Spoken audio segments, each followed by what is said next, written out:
I had a very nice, peaceful life before all of this.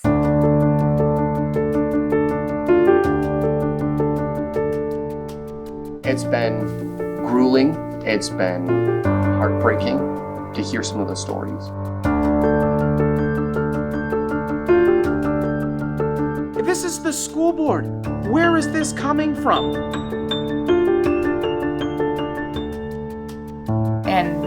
And I thought, wow, this is going to get personal. And it got personal really fast. They've attacked my religion, accusing me of trying to proselytize in the classroom.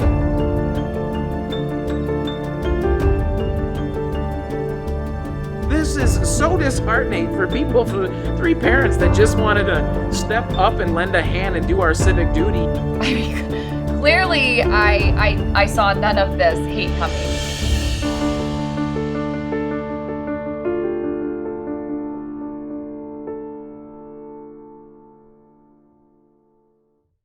I come to the board with my knowledge of teaching, through my knowledge of administration. I have a master's in curriculum, in principalship as well. What I wanted to do is have a member of the board be a teacher for the support of teachers. Currently, there are no active K-12 teachers on the school board. Right around the time that COVID happened, I had 3 of my kids home, my youngest being in kindergarten. And so I really started paying attention. Amongst the 3 of them, there was 10 different platforms that they were using to get their assignments done. I recall sending an email to Craig Gerlach, the superintendent, and sharing my background, learning and development. So I've done curriculum design, facilitation, instruction online, e-learning.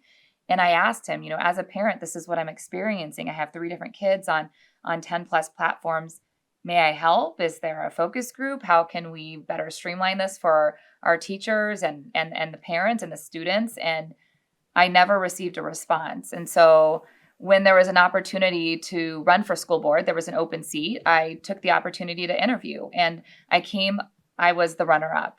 And I recall, after spending 3+ hours interviewing, that I'm vested. I'm passionate about education. My children will be in the district for another 10 years. I'm going to run for school board. Over COVID, I, unfortunately, as many parents, have experienced a lot of learning loss with our children. My youngest son has suffered a lot of learning loss with regard to his reading. And as a parent, it hurt me a lot because you have this sort of dad guilt or parent guilt when I have to choose between teaching my kids or doing my job. And a lot of this had to do with a lot of the rollout of e-learning. And the district tried their hardest, and I give them credit for getting it out there as fast as possible. But now we're at a point where we need to figure out ways to catch these kids up. I decided to run with Miguel Campos, one of my running mates, and he's been my friend for close to a decade. And his wife is my really good friend, and we've been friends for almost 2 decades. And we were excited. We wanted to make a difference in the community. And we approached Alex Summers, who we learned of when he ran for school board the year before. We thought we could bring a team effort here. What we did not foresee in this campaign was how quickly we would be immediately attacked by people opposing us and our opponents themselves. Call me naive, but I thought that the community was honestly going to love us. We have like Miguel, and we have Alex and me, and we're young and energetic, and we're diverse, and we want to make the school district better. I mean, clearly I saw none of this hate coming. It's been interesting to see the variation from the first time I ran last year and lost by very few votes, 135 or so, and receiving very little conversation about my campaign. No one attacking me, but a lot of support. This time has been different. When we launched our campaign pages in late December, the trolling just started. And this is something I had never experienced before. I've never experienced bullying on this level of any kind, but I remember just my phone would just keep going off, and I would keep getting these notifications on Facebook. As I'm rocking one of my little ones to bed, my phone's going off, and we're trying to figure out, this is what's going on. How do we deal with this? This just happened. Just reading some of the things that people wrote was shocking and hurtful. And we were the only candidates to put Facebook pages out there with open forum ability, the ability to talk with us and communicate with us. I found out quickly nobody really wanted to talk or communicate for the most part. They just wanted to get you in a I gotcha moment. They just wanted to call you a Nazi or call you a fascist or, in some cases, racist. What? I learned about this page called the Progressives of Central Wisconsin. I had friends that joined the page and they started sending me screenshots of some of the things that people were saying after our trio announced our candidacy. And I understand that this is not a partisan candidacy. Unfortunately, it was almost immediately made a partisan thing. We thought it was nonpartisan. We thought it was just about, hey, let's make a difference for kids. We have kids in the district. We have kids in general. Nope. Immediately was made a political thing. I mean, I think if you've never experienced this before, it's just shocking. Like, why are people that don't know you, why do they feel so strongly? I mean, almost I would say hate you. It's been tiresome staying up. Oh, someone just, said this on one of the Facebook pages. It's been hurtful. Why are we doing this when we're not out to get anybody? We're not trying to lead some coup d'etat against the school. I recall one of the first comments that was hurtful. It was, well, that Miss Bushman is a far right-wing extremist and her 8-year-old son has made questionable comments to my 8-year-old son. And I think that's the comment that was one of the initial ones that hurt, because what does my son have to do with this? And I thought, wow, this is going to get personal. And it got personal really fast. At first, it was kind of laughable because I was like, you're looking over my shoulder, like you're not talking to like me or my group. I'm a Mexican American. I'm a Native American. Jen's an Asian. And we jokingly say that Alex is his own race because he's a ginger and ultra white. So we're totally clueless being attacked. And I had probably the least amount of attacks.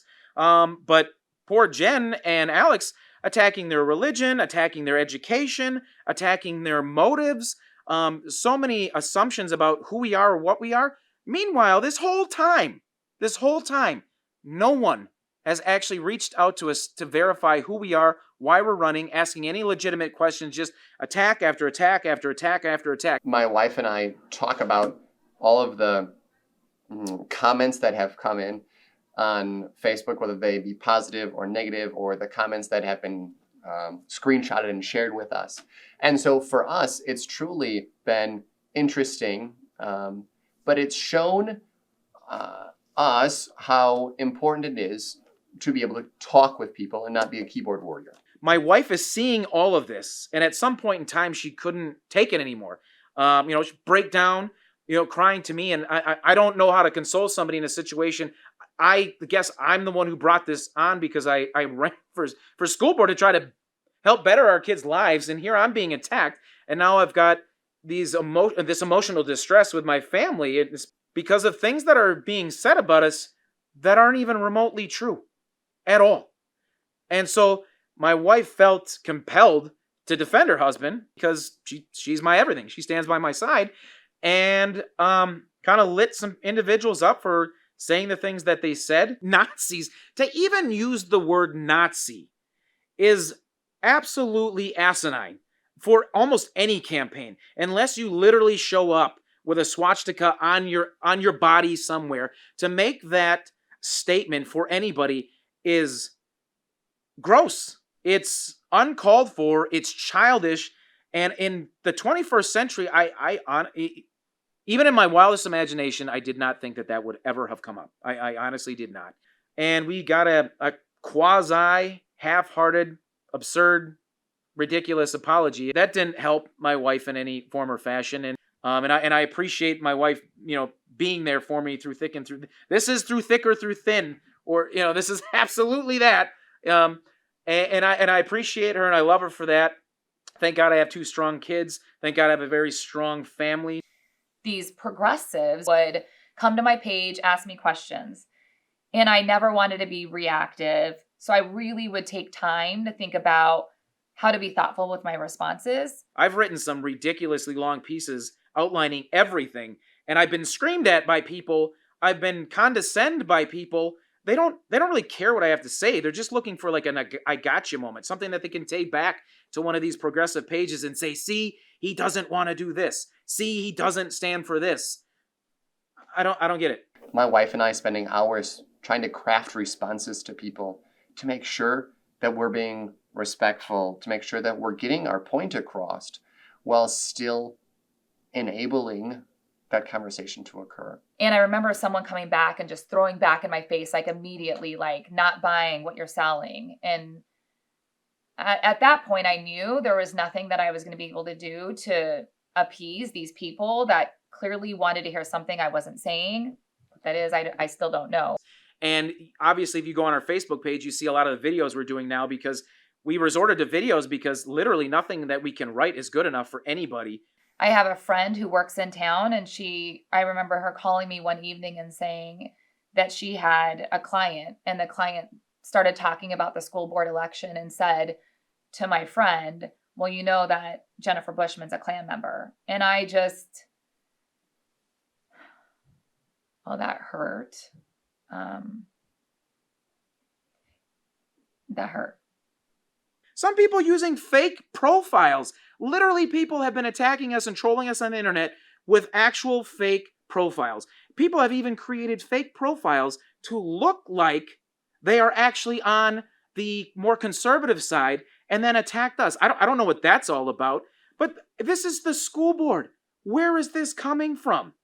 This is so disheartening for people, for three parents that just wanted to step up and lend a hand and do our civic duty. So it is confusing to me because prior to running for school board, all I heard, right, from members of the community, my friends that are teachers, they were not happy with the people on the school board, right, the incumbents, and they wanted change. There's no other logical reason to attack someone unless you're scared of them. We are pro-education, we're pro-teacher, we're pro-community. We want to make sure that we have the best school district possible. We want to make sure there's transparency in our education system. None of these things should scare anyone. I don't know why they're attacking us. But what we want to do is talk with people. We've had all kinds of meet and greets to invite people to talk with us so that we can understand what types of issues there are. It's just unneeded stress. And so we turned the comments off, and as predicted, right, people, like the trolls were done, on the progressive page. They don't want to answer questions, nothing. I mean, it's interesting because there are a couple candidates that we're running against that don't even have a candidate page. I don't think any of our the folks that we're running against have ever had meet and greets outside of the three of us, but clearly they had something to say. We had the president of the board sent out an email saying that we were being influenced by state and federal funds somehow. Our motivations for running for school board were driven at the federal and state level. Now, I'm not entirely even sure what that means. Like, one wonders, is Donald Trump giving them money? Does he have do I have a bat phone that I can talk to him and he's telling me what I should be doing on the school board? That, from a current board member, seems difficult to understand why a board member would be getting involved in an election. I've never been political in my life. I've got kids that were affected by COVID. It turned me on to the school board and paying more attention. I talked to more teachers and found out that the school board doesn't listen to anybody in the district, doesn't listen to the teachers, doesn't listen to the parents, doesn't listen to anybody unless it's on their agenda and only if they like what's on their agenda, which seems to be controlled only by the superintendent and the sitting president. Just that mere bias truly, I think, will speak volumes in regards to how that will be brought forth when we get on the board. Will she even listen to us? Will she want to listen to us? So that truly would be a conflict of interest. I can't be just running for good, positive reasons.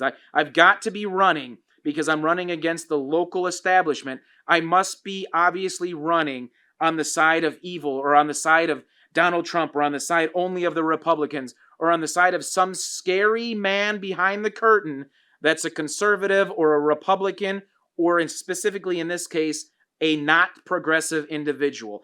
I find it insulting. I find it demeaning.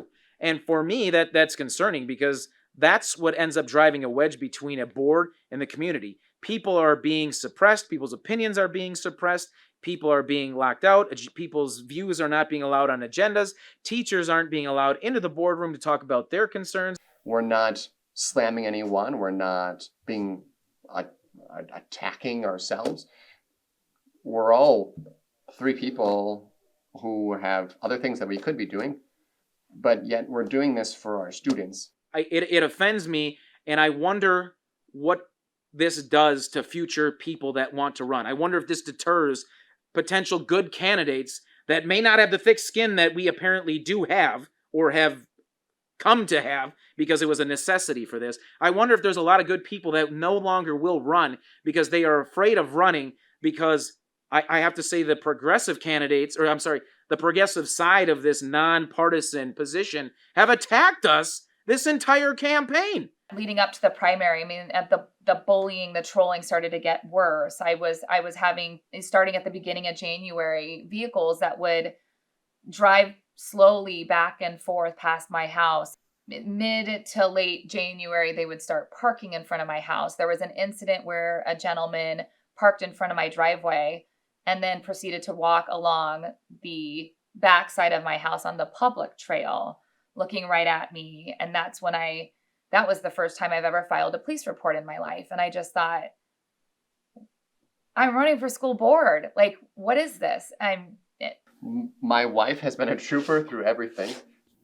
But at the same time, when we had problems with people saying truly egregious things, unsubstantiated rumors, when I'm getting phone calls at home from people that hear things at one of the schools saying, Alex, did you know this? This is what they're saying. She becomes downtrodden with the amount of lack of respect that's given to teachers, to people running for public office. And so for her, it's difficult to see how much our society has degraded, has been denigrated, how other individuals who might not have the exact same view are condemned for something that we really have no idea why they're being condemned, but rather having a different idea.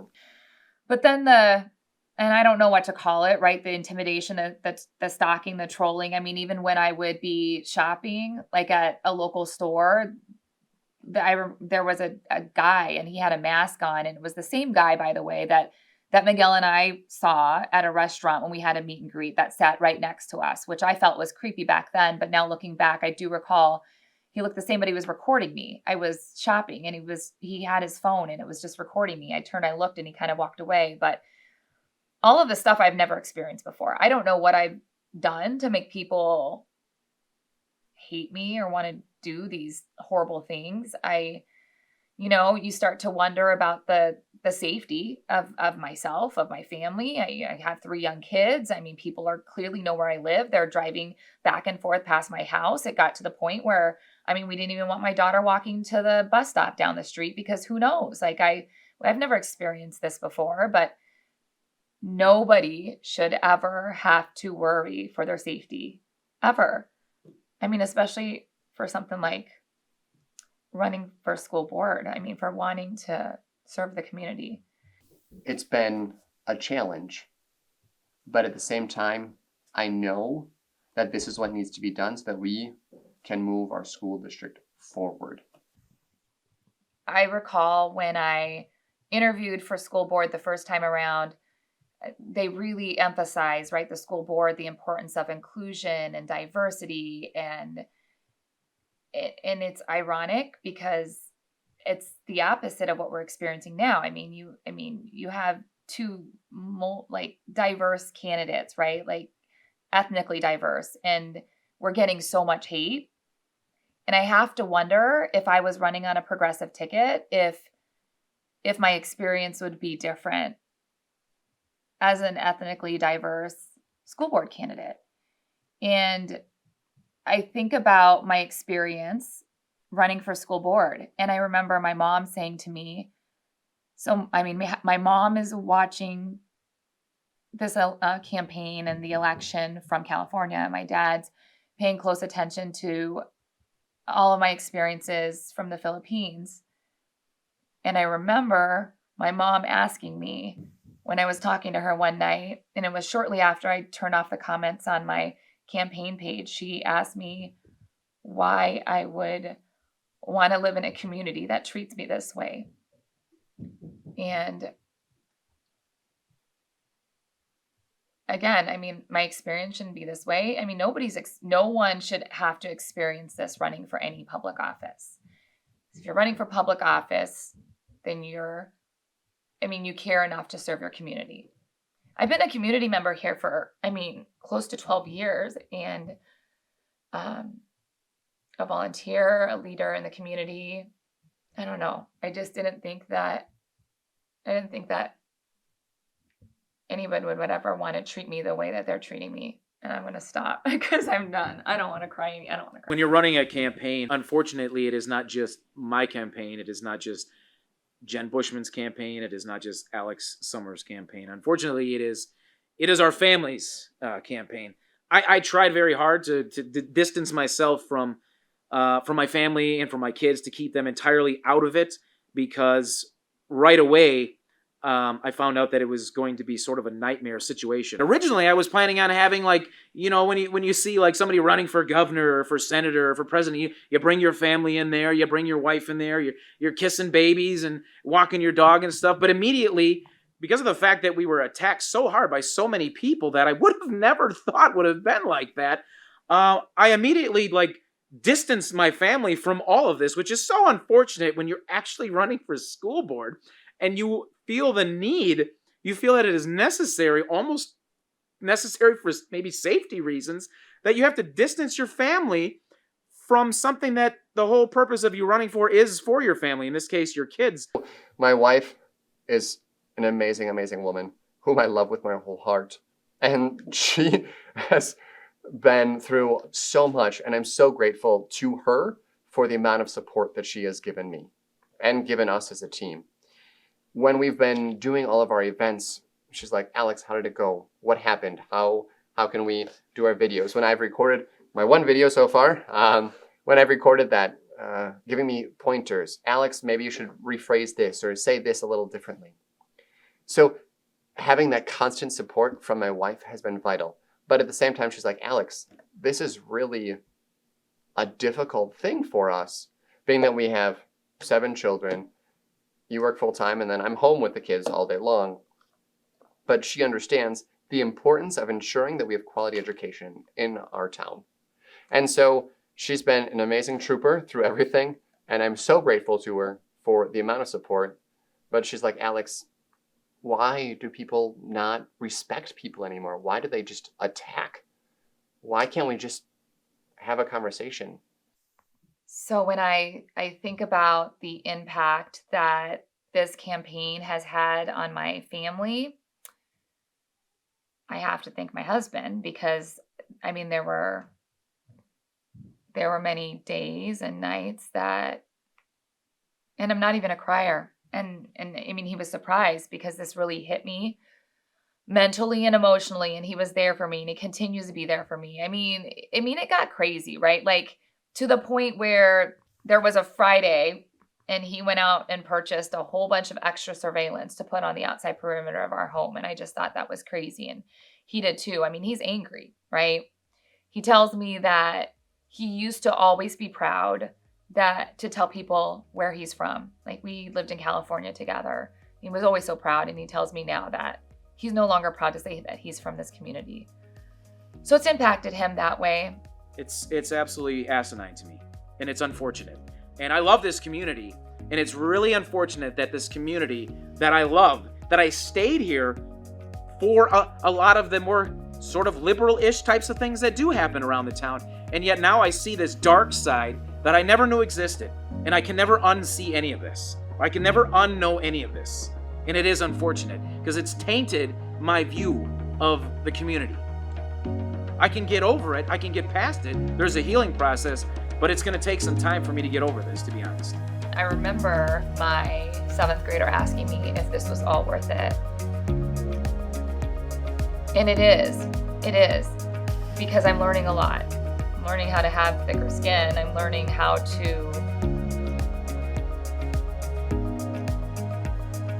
to be, stronger, and I'm standing up for what I believe in. And what I believe in is we need change in our district, and we can do better. And I believe I can help. And so I guess nothing good comes easy. I keep telling myself that every single day.